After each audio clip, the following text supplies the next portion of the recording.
Hola, soy Blue Balloon Fighter y hoy estoy aquí para hablar de Space Invaders, que es un juego muy original que cambió la historia de los videojuegos. Sí, es muy original y sin embargo no es totalmente original, porque la originalidad al 100% no existe. Existe gente que coge ideas antiguas, les añade elementos nuevos y las convierte en ideas nuevas. Entonces, ¿en qué se basó Space Invaders y por qué digo que no fue tan original? Bueno, es que antes de que existieran videojuegos existían otro tipo de máquinas llamadas RMKs o máquinas electromagnéticas. Realmente estas máquinas llevan existiendo desde los años 30, incluso antes en Estados Unidos. Lo que pasa es que realmente no vamos a hablar de todas esas máquinas porque estaríamos aquí una eternidad. No. Como Space Invaders es un juego japonés, vamos a hablar de las RMKs de Japón. Y por lo tanto vamos a hablar de las RMKs que hicieron compañías como Sega, o curiosamente Sega pasó a hacer videojuegos, Namco, Nintendo, que hizo un par de RMKs, Taito, porque hizo luego Space Invaders, y una compañía que casi nunca se menciona, llamada Casco, que fue pionera en el mercado de las RMKs. El pistoletazo de salida de las RMKs de Casco fue también el que podríamos decir el primer juego de carreras que existió, Mini Drive, un juego lanzado en 1958. Este juego le dio a Casco una gran popularidad que Casco aprovechó para lanzar otra serie de juegos a lo largo de los años 60 y 70.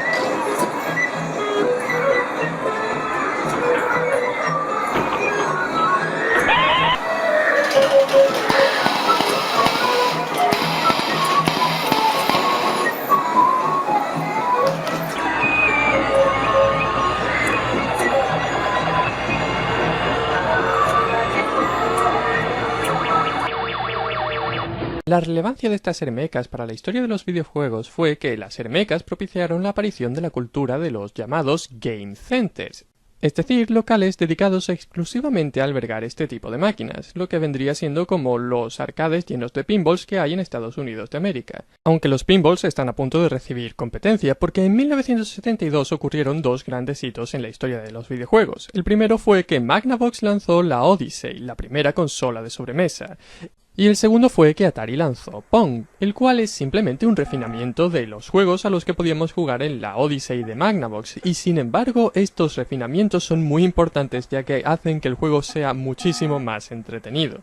Estos juegos representan el salto de la primera a la segunda generación, y no estoy hablando de las generaciones de videoconsolas ya que estas me parecen totalmente arbitrarias, hablo de generaciones de ordenadores. Estamos pasando de la generación de los tubos de vacío, la primera generación, a la segunda generación, que consiste en circuitos discretos hechos a partir de transistores. Sí, sé que no soy un experto de este tema y que debería mantener mi boca cerrada y que no debería mencionar las generaciones de los ordenadores cuando estoy hablando de videojuegos, pero de todas formas me parecía interesante decirlo. El caso es que la aparición de estos juegos va a cambiar radicalmente el mercado, y Casco lo sabe, y sabe que si se quiere subir al tren de los videojuegos, tiene que ser ahora o se quedará atrás. ¿Cómo podrían entrar en el mercado de los videojuegos? Veamos, la Odyssey es un invento de Magnavox y Magnavox es una compañía que se dedica a hacer televisores, por eso hace máquinas que funcionan en conjunción con sus televisores. Vale, entonces simplemente tenemos que buscar una compañía japonesa que también trabaje con televisores. Fue siguiendo este razonamiento que Casco entró en negociaciones con Victor, concretamente con la rama japonesa de la compañía, JVC, que era una de las compañías más importantes del momento en lo que se refiere al mercado de los televisores en Japón. El producto de estas negociaciones fue el desarrollo de un prototipo del que habría sido el primer videojuego a color de Japón, Playtron, en el que habríamos controlado a una ballena que intentaba comerse peces de color rojo que intentaban esconderse entre algas. Un concepto bastante sofisticado cuando tenemos en cuenta que en aquella época casi todos los videojuegos que existían eran clones de Pong.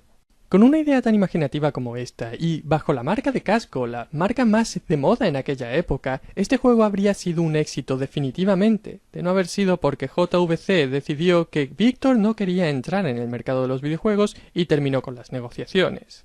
Ya. JVC, la próxima vez que queráis saliros del negocio del siglo, creo que deberíais consultarlo con RCA porque parece que ellos sí que querían entrar en el negocio de los videojuegos y, como no tenían nadie que les ayudara, lanzaron esta bazofia. Así que no solo estáis matando a la gallina de los huevos de oro, estáis haciendo el ridículo. En cuanto a Casco, después de perder esta oportunidad siguieron haciendo eremecas, algunas de ellas muy sofisticadas, pero lo que ahora estaban de moda eran los videojuegos, así que poco a poco fueron perdiendo relevancia. Y el relevo lo tomaría Taito gracias a un hombre llamado Tomohiro Nishikado, que sería responsable de los grandes éxitos de la compañía, empezando por 3 variantes de Pong lanzadas en 1973 llamadas L-Pong, Davis Cup y Soccer.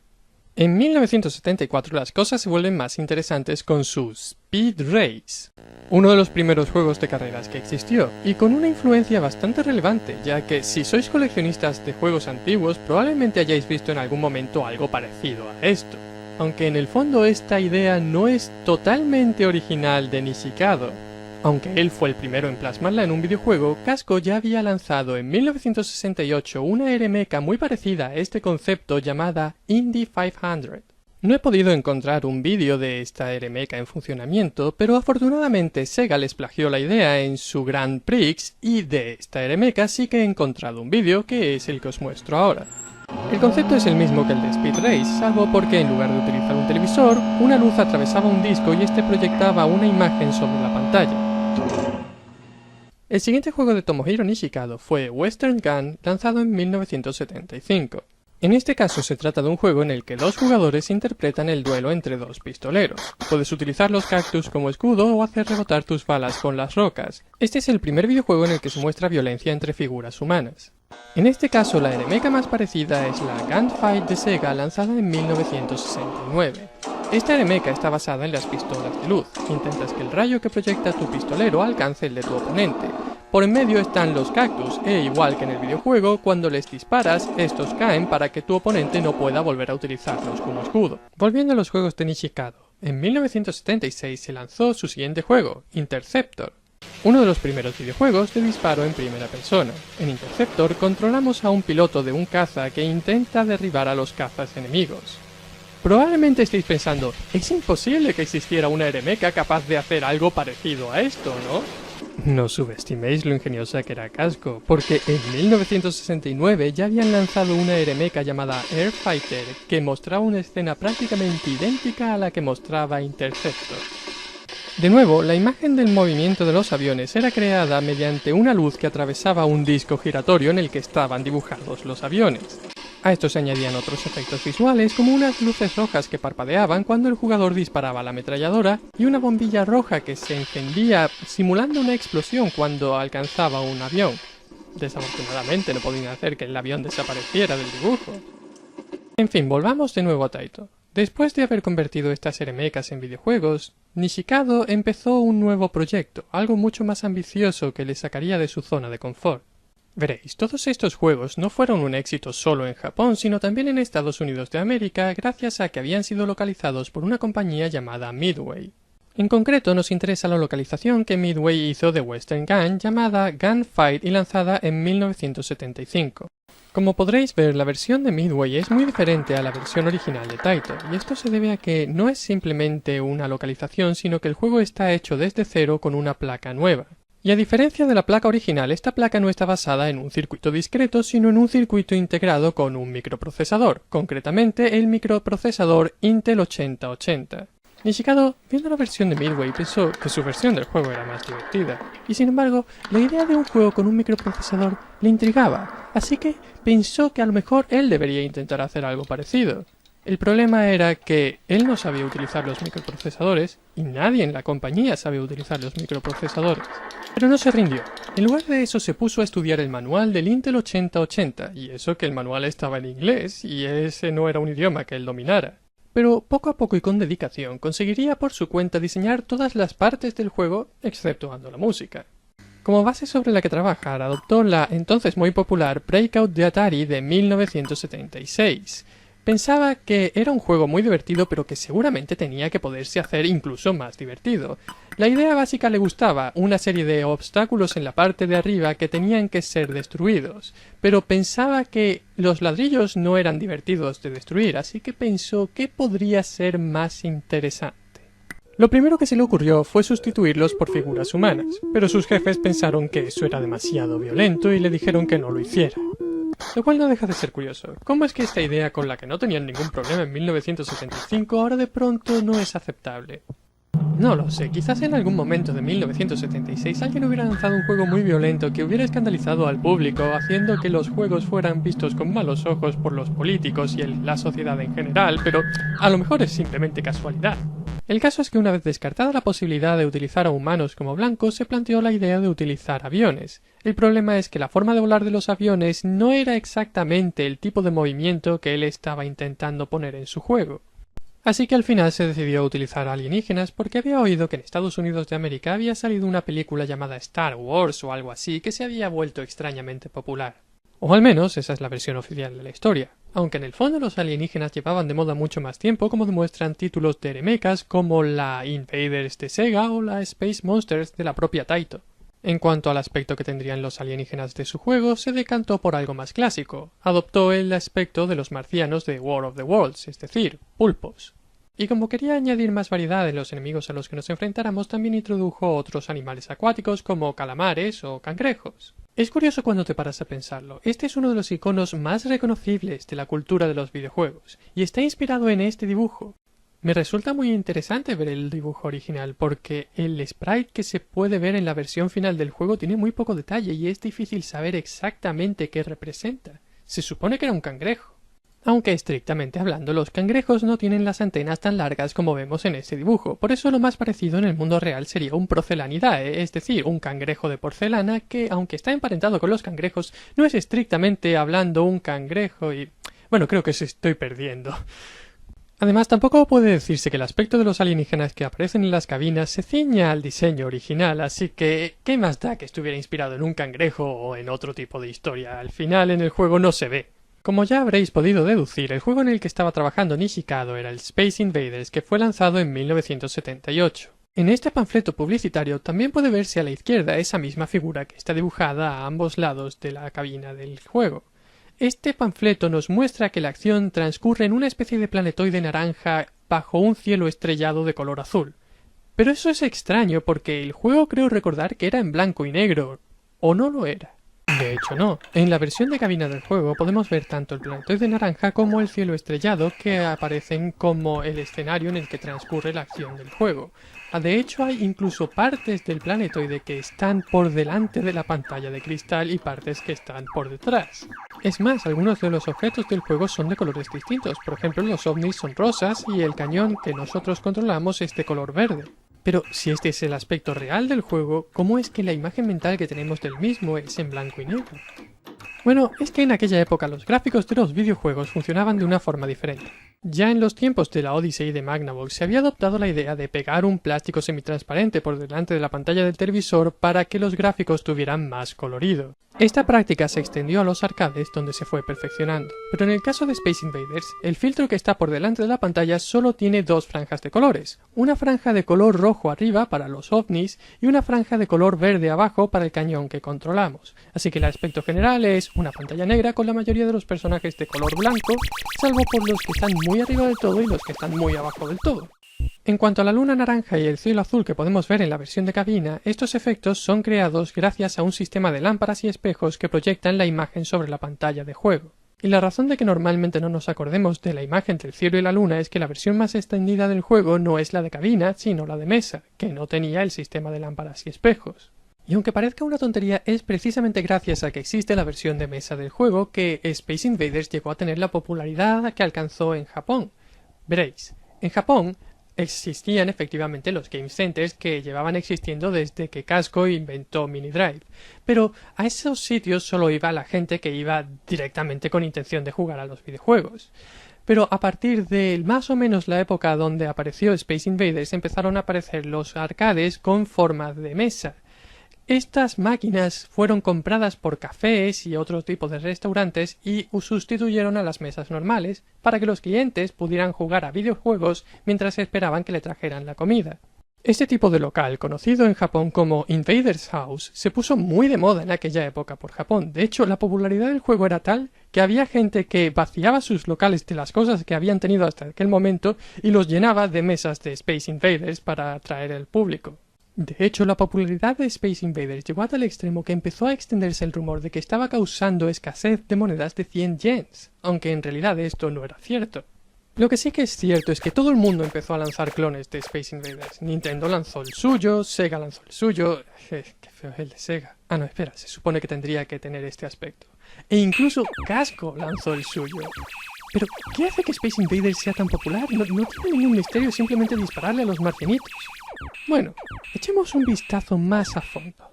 Para empezar, hasta aquel momento, Space Invaders era uno de los juegos más competitivos que había. Era uno de los primeros juegos, si no el primero, que guardaba tu puntuación al terminar la partida. Y es por ese nuevo énfasis en los puntos que lo primero que hace el juego es darte un desglose de cuántos puntos te da cada uno de los Invaders cuando lo destruyes. Todos menos el OVNI, que pone Mystery. Eso es porque la puntuación que te da el OVNI varía entre 50 puntos hasta 300 puntos. Si quieres alcanzar la máxima puntuación, vas a tener que aprender de qué dependen estas variaciones. Realmente lo que está pasando es que este juego tiene un generador de número aleatorio, aunque sea muy básico. Lo único que tienes que hacer para asegurarte de que el OVNI te da 300 puntos cuando lo destruyes es darle con el tiro número 23 que haces. Una vez haces eso, el siguiente OVNI te dará los 300 puntos con el tiro número 15 a partir de ese punto y así sucesivamente. Y fue así, gracias al Space Invaders de Taito, que quedó instaurada la honorable tradición de manipular los generadores de números aleatorios en videojuegos, una tradición especialmente querida por los speedrunners. Oh, Space Invaders, es tanto lo que te debemos. Aparte de los puntos, las cosas más originales del juego surgieron como producto de errores que Nishikada cometió al hacer el juego, como por ejemplo el hecho de que los Space Invaders se muevan cada vez más deprisa a medida que haya menos en pantalla. Según Nishikada, esto originalmente no era intencionado, sino que era un subproducto del hecho de que el microprocesador cada vez tenía más capacidad para trabajar con los objetos que había porque cada vez tenía que trabajar con menos objetos a la vez. Esto le hizo gracia y decidió incluirlo de forma intencionada. Otro error que también corrió una suerte parecida fue el conocido como Rainbow. No se había tenido en cuenta la posibilidad de que el último invader que quedara en la pantalla fuera uno de los de abajo, porque es difícil dispararle a los de arriba sin darle a los de abajo. Cuando esto ocurre aparece un error gráfico que los fans llamaron Rainbow. Esto ocurre porque los invaders de las filas de abajo, los pulpos, son más grandes que los que hay en las filas de arriba, lo cual provoca un error gráfico cuando se mueven a la velocidad que alcanzan cuando son el último que queda en la pantalla. El Rainbow no es práctico, es extraño y además es difícil de conseguir, y precisamente por eso se volvió tan popular entre los jugadores. No es que tenga que servir para nada, simplemente es algo que te permite presumir, como cuando disparas a través de tu propio escudo. Es una tontería inútil, y además es peligroso, y es precisamente por eso que a la gente le gusta hacerlo. Ahora bien, cuando encuentran un error en el juego que les hace la vida más fácil, también lo aprovechan, como es el caso del Nagoya Shot. Esta estrategia se basa en el error de que cuando los Space Invaders están abajo del todo de la pantalla justo antes de que tengas un Game Over, sus disparos aparecen justo por detrás del personaje que tú controlas y por lo tanto no pueden darte. Para perfeccionar esta estrategia tienes que dejar a uno de los invaders de las filas más altas, o un calamar, un poco apartado del resto, de manera que siempre tengas un hueco en el que te puedas poner donde no puedan dispararte. La función de ese calamar es que él es el que se va a chocar con el borde de la pantalla y va a hacer que toda la formación de Space Invaders se dé la vuelta. Otra cosa de la que tienes que acordarte es que cuando destruyes a los invaders que están en la fila de abajo, tienes que hacerlo desde el que está más lejos del hueco que has dejado hasta el que está más cerca para que no tengas que darte la vuelta y pasar otra vez por delante del fuego enemigo. Esta estrategia es la que permite a los jugadores expertos continuar la partida incluso en las rondas en las que los Space Invaders aparecen ya a mediados de la pantalla y la partida se vuelve muy difícil. Pero esta estrategia también tiene sus riesgos porque después de todo los invaders están muy cerca de la parte de abajo de la pantalla y el más mínimo error significaría Game Over independientemente del número de vidas que te quedaran. Al final, todo se resume en que tienes un solo tiro para darle al último invader y tienes que hacer que cuente. Y es esto lo que hace especial a Space Invaders. Space Invaders fue el primer videojuego con estrategia, rumores y metajuego. Y Taito se dio cuenta de esto y por eso desarrolló la secuela Space Invaders Part 2, que es prácticamente un juego nacido del fanservice. Esta vez, cuando consigues hacer un Rainbow, el juego te recompensa con puntos y fuegos artificiales, y como quieres conseguir ese bonus, intentas hacer menos en Nagoya Shot.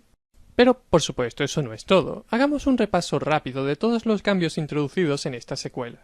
Lo primero que podréis ver es que en este juego no está el fondo lunar, y eso es porque este juego es a color, es decir, no es simplemente que utilice filtros de colores, sino que la pantalla que están utilizando es a color, y eso lo podemos ver claramente cuando morimos y todo se vuelve rojo. En cuanto a cambios en la jugabilidad, tenemos que a veces cuando disparamos a los invaders, estos en lugar de morir se dividen creándonos más problemas. Otra novedad la tenemos en los ovnis. A veces podremos ver un ovni ligeramente distinto que parpadea y cuando lo destruimos nos da 500 puntos independientemente del número de tiros que hayamos dado. Pero destruir este ovni es más difícil que los normales, porque si nuestro disparo le alcanza cuando está parpadeando, no le hacemos nada. En cuanto a los ovnis normales, estos también vienen con sorpresa, porque ahora de vez en cuando traen refuerzos para los Space Invaders, concretamente calamares. Si alcanzamos a los calamares mientras van cayendo, se convertirán en barreras que podremos utilizar, pero si no, se unen a las filas de los enemigos. Lo cual ayuda a crear ambiente y, admitámoslo, en este juego los ovnis están mucho mejor integrados que en su antecesor. De hecho, incluso podemos ver al final de cada ronda a los invaders huyendo dentro de su ovni. Incluso en ocasiones los vemos intentar huir, pero se les estropea el ovni. Este es el primer juego que introduce este tipo de chorradas graciosas. En definitiva, que Space Invaders fue un gran juego que cambió la historia de los videojuegos y Nishikado debería sentirse muy orgulloso de ser su creador. Y el caso es que durante mucho tiempo no pudo sentirse orgulloso de ser el creador de Space Invaders porque el gran éxito de Space Invaders trajo consecuencias que a él no le gustaron nada. La primera fue que lo ascendieron. Y eso a él no le gustó porque pasó de ser una persona que podía hacer juegos creativos a ser una persona que supervisaba como otra gente hacía juegos creativos. La otra consecuencia que tampoco le gustó fue que mientras que otras compañías podían explorar las posibilidades de nuevos circuitos, Taito se quedó atrancado en el Intel 8080 porque era el que era compatible con Space Invaders, y si en algún momento hacía falta cambiar la ROM del Intel 8080 para readaptar una cabina de Space Invaders a un juego nuevo, se tenía que poder hacer. Así que el mismo año que Taito lanzaba al mercado Space Invaders Part 2, que era prácticamente igual que el Space Invaders original, compañías como Namco lanzaban juegos como Galaxian. Sí, es cierto que Galaxian es simplemente un refinamiento de la fórmula básica de Space Invaders, pero lo que está demostrando Namco es que puede ganarle a Taito en su propio juego. De hecho, el éxito de Galaxian fue tal que Taito le pidió una licencia a Namco para poder distribuirlo. No es solo que Namco copie su juego, sino que, como Taito no puede competir, tienen que pedirle permiso para hacerles el trabajo sucio. Mientras tanto, Taito desarrolla juegos como Lunar Rescue, que son mucho menos llamativos a pesar del cameo de los Space Invaders. En fin, es una lástima que tengamos que terminar el vídeo hablando de un juego tan poco lucido como es el Lunar Rescue. Es como una versión pobre del Lunar Lander de Atari.